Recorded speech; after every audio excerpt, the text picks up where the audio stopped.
21वां अध्याय। भगवान श्री कृष्ण जी महाराज ने कहा, हे प्रिय, नारद जी के वचन सुनकर महाराज पृथु बड़े विस्मित हुए। अंत में उन्होंने नारद जी का पूजन करके उनको विदा किया।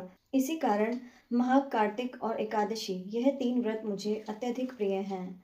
वनस्पतियों में तुलसी, महीनों में कार्तिक, तिथियों में एकादशी और क्षेत्रों में श्री द्वारका जी मुझे बहुत प्रिय हैं।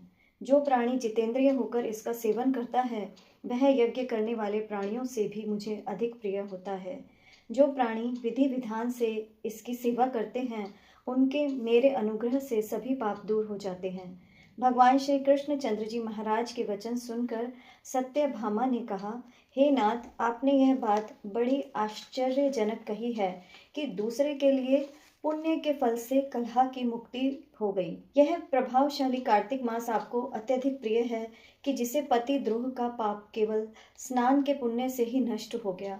दूसरे प्राणी द्वारा किया हुआ पुण्य उनके देने से कैसे मिल जाता है, यह आप मुझे बतलाइए। इस पर श्री भगवान जी श्री कृष्ण चंद्र जी महाराज ने कहा, बिना दिया हुआ पुण्य और पाप जिस कर्म द्वारा मिलता है, सो सुनो।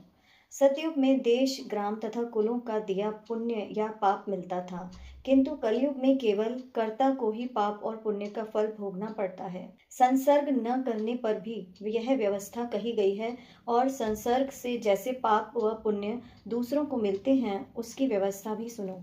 पढ़ाना, यज्ञ कराना और एक साथ भोजन करने से पाप पुण्य का आधा फल मिलता है।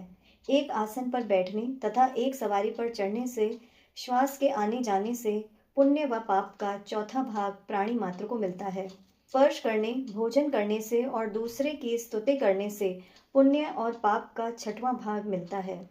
दर्शन करने, सुनने तथा ध्यान करने से मनुष्य को पुण्य और पाप का 10वां अंश मिलता है।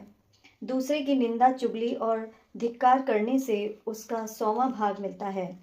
पुण्य करने वाले मनुष्यों की जो कोई सेवा करता है, वह सेवा का भाग लेता है और अपना पुण्य उसे देता है। स्त्री, नौकर और शिष्य के अतिरिक्त जो मनुष्य दूसरे से सेवा करवा कर उसको पैसे नहीं देता, तो वह सेवक उसके पुण्य का भागी होता है।